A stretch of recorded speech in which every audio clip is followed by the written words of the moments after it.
दोस्तों आज की सबसे पहली और बड़ी खबर निकल कर आ रही है गुमला से। दोस्तों गुमला में भाई बहन की पत्थर से कूचकर हत्या कर दी गई।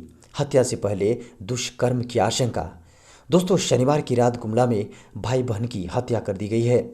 हत्या से पहले अपराधियों द्वारा लड़की के साथ दुष्कर्म की आशंका जताई जा रही है। मारे गए दोनों शव भाई बहन के बताए गए हैं। हत्या का पुलिस पता लगाने में जुट गई है। इस बारे में छानबीन चल रही है। दोनों भाई बहन रविवार की देर रात अपने बलेनो कार से लोहरदगा की ओर जा रहे थे। घाघरा व कोटामाटी गांव के बीच अज्ञात अपराधियों ने वाहन रुकवाकर भाई बहन का अगवा कर अपने बोलेरो में बैठाकर चुंदरी नवाटोली बाजार डांड के समीप ले गए और फिर दोनों की पत्थर से कूचकर हत्या कर दी गई। दोस्तों बेहद बड़ी खबर निकल कर आ रही है। जी हाँ, पूरा वीडियो अंत तक जरूर देखिएगा। जी हाँ, देवघर में एक बार फिर शुरू हुआ झारखंड का एकमात्र रोपवे। दोस्तों झारखंड का एकमात्र रोपवे मार्च महीने से बंद हो गया था। लगभग 7 महीने बाद मंगलवार से एक बार फिर पर्यटकों के लिए रोपवे को शुरू किया जा रहा है। प्रशासन से रोपवे चलाने की अनुमति मिल गई है। रोपवे कोरोना संक्रमण का पूरा ख्याल रखते हुए मानक के अनुरूप चलेगा। झारखंड का यह एकमात्र रोपवे है। रोपवे का संचालन सुबह 9 बजे से शाम 5 बजे तक होगा। 25 कैबिन वाले रोपवे में 100 यात्रियों के बैठने की सुविधा है। कोरोना के कारण एक कैबिन में 2 यात्री ही बैठ सकेंगे, इसलिए एक ट्रिप में 50 पर्यटक ही सफ़र कर पाएंगे। टिकट काउंटर के पास थर्मल स्कैनर एवं सैनिटाइजर की व्यवस्था होगी। दोस्तों खबर निकल कर आ रही है। मुख्यमंत्री हेमंत सोरेन ने कहा, जब गरीबों पर आफत आई तो कहाँ थी केंद्र सरकार। दोस्तों झारखंड के मुख्यमंत्री श्री हेमंत सोरेन ने कहा, प्रधानमंत्री नरेंद्र मोदी पर हमला बोला है। उन्होंने कहा है कि जब कोरोना संकट में राज्य के गरीबों पर संकट आया तो राज्य सरकार ने उनकी हर तरह से मदद की। तब देश के प्रधानमंत्री कहाँ चले गए थे। सोरेन ने यहाँ एक संवाददाता सम्मेलन में कहा, हमारे देश के आदरणीय प्रधानमंत्री जी के भाषणों में कहते थे कि जो लोग हवाई चप्पल पहनकर चलते हैं वो अब हवाई जहाज में चलेंगे। लेकिन कोरोना संकट के दौरान जब गरीबों पर आफत आई तो कहाँ चले गए थे प्रधानमंत्री जी। मुख्यमंत्री ने कहा कि हमारी सरकार ने दुमका के कितने नौजवानों को हवाई जहाज से वापस लाने का काम किया है। दोस्तों मौसम की एक बड़ी खबर निकल कर आ रही है। बंगाल की खाड़ी में उठ रहा तूफान, इन राज्यों में होगी बारिश। दोस्तों मौसम विभाग के अनुसार बंगाल की खाड़ी में तूफान उठ रहा है, जिसकी वजह से देश के कई राज्यों में एक बार फिर बारिश का दौर शुरू हो सकता है। आपको बता दें कि दक्षिण पश्चिम मानसून झारखंड, छत्तीसगढ़, मध्य प्रदेश, गुजरात, ओडिशा और महाराष्ट्र के कुछ हिस्सों में मानसून वापस लौट सकता है। मानसून के लौटने की आशंका के साथ ही इन इलाकों में तेज हवाओं के साथ हल्की बारिश दर्ज की जा सकती है। पूर्वोत्तर भारत के विदर्भ, मराठवाड़ा, तटीय ओडिशा, जम्मू कश्मीर के उत्तरी भागों, गिलगित बाल्टिस्तान और मुजफ्फराबाद में छिटपुट जगहों पर हल्की बारिश की संभावना है। बंगाल की खाड़ी में एक नया चक्रवाती हवाओं का क्षेत्र दक्षिण पश्चिमी भागों पर विकसित हो गया है। इसके प्रभाव से बंगाल की खाड़ी पर उत्तरी अंडमान सागर और इससे सटे भागों पर 29 अक्टूबर को एक नया लो प्रेशर एरिया विकसित हो सकता है। वहीं अरब सागर पर भी कर्नाटक के तटों के पास एक चक्रवाती सिस्टम बना हुआ है। खबर है, सरकार की सख्ती से सस्ता हो गया प्याज, लेकिन कारोबारी हुए नाराज। दोस्तों प्याज की कीमतों पर सरकार के कदमों का असर दिखने लगा है। प्याज की रिटेल कीमतों में 10 रुपये की कमी आई है। प्याज उत्पादक क्षेत्र में भी कीमतों में गिरावट का ट्रेंड दिखा है। महाराष्ट्र के लासलगांव, जो कि एशिया का सबसे बड़ा प्याज का थोक बाजार है, यहाँ पर प्याज की थोक कीमतें सिर्फ एक दिन में 5 रुपये गिरकर 51 रुपये प्रति किलो पर आ गई है। आपको बता दें कि सरकारी आंकड़ों के मुताबिक चेन्नई में प्याज की थोक कीमतें 23 अक्टूबर को 76 रुपये से गिरकर अब 66 रुपये पर आ गई है। इसी तरह मुंबई, बेंगलुरु और भोपाल में भी थोक भाव 5-6 रुपये प्रति किलो से घटकर 70 रुपये, 64 रुपये और 40 रुपये प्रति किलो हो गए हैं। खबर है, जनधन खातों में एक बार फिर 1500 रुपये ट्रांसफ़र कर सकती है सरकार। दोस्तों केंद्र सरकार प्रधानमंत्री गरीब कल्याण योजना के तहत जनधन महिला खाता धारकों को एक बार फिर 1500 रुपये ट्रांसफ़र कर सकती है। मीडिया की खबरों को माने तो गरीब और कमज़ोर परिवार के लोगों की नकदी और सामाजिक सहायता की सुरक्षा प्रदान करने के लिए मोदी सरकार जल्द ही तीसरे प्रोत्साहन पैकेज की घोषणा कर सकती है।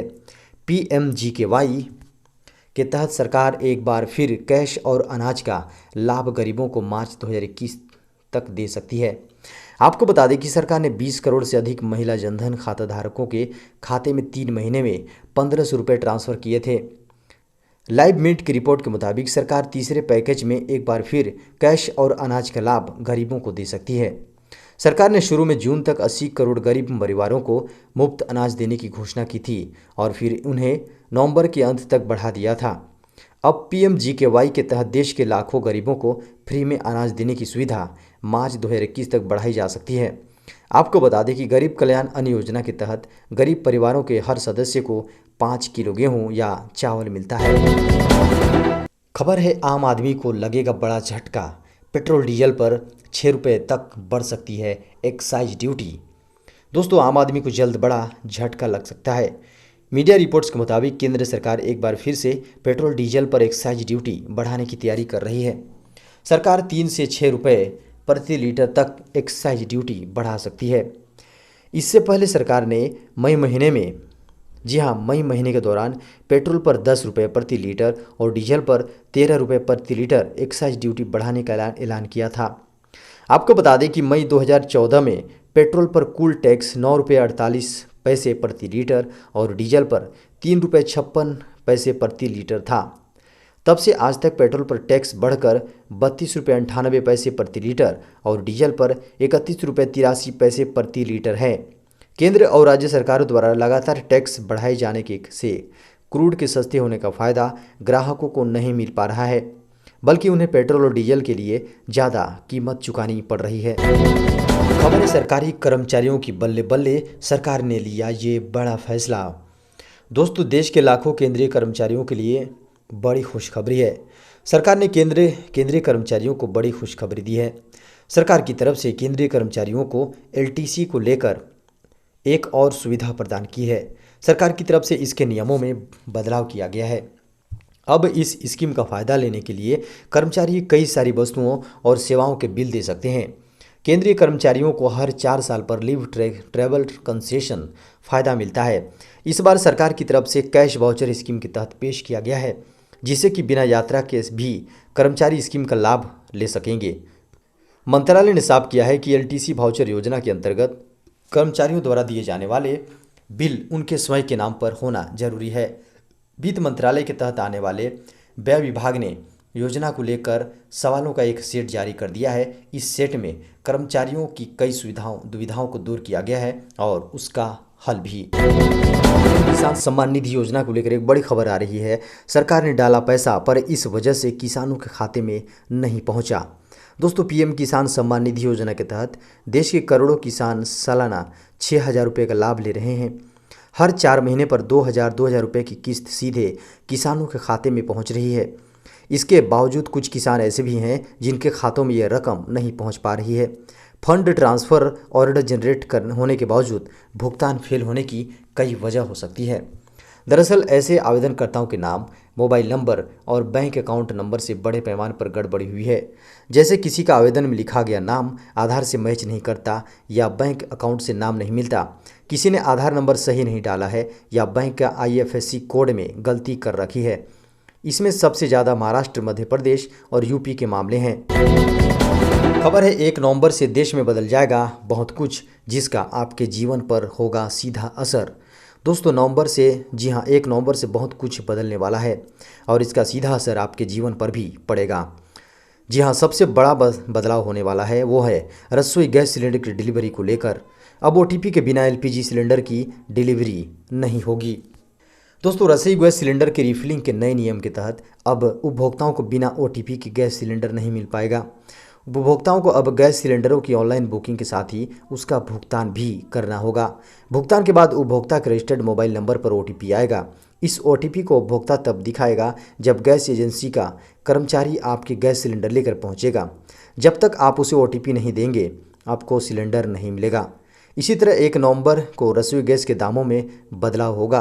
केंद्र सरकार की नीति के तहत पेट्रोलियम कंपनियां, जी हाँ, हर महीने की पहली तारीख को रसोई गैस के दामों की समीक्षा करती है और नए दाम लागू होते हैं जो पूरे महीने के लिए रहते हैं। उम्मीद की जा रही है कि इस बार भी रसोई गैस के दामों में अधिक बदलाव नहीं आएगा।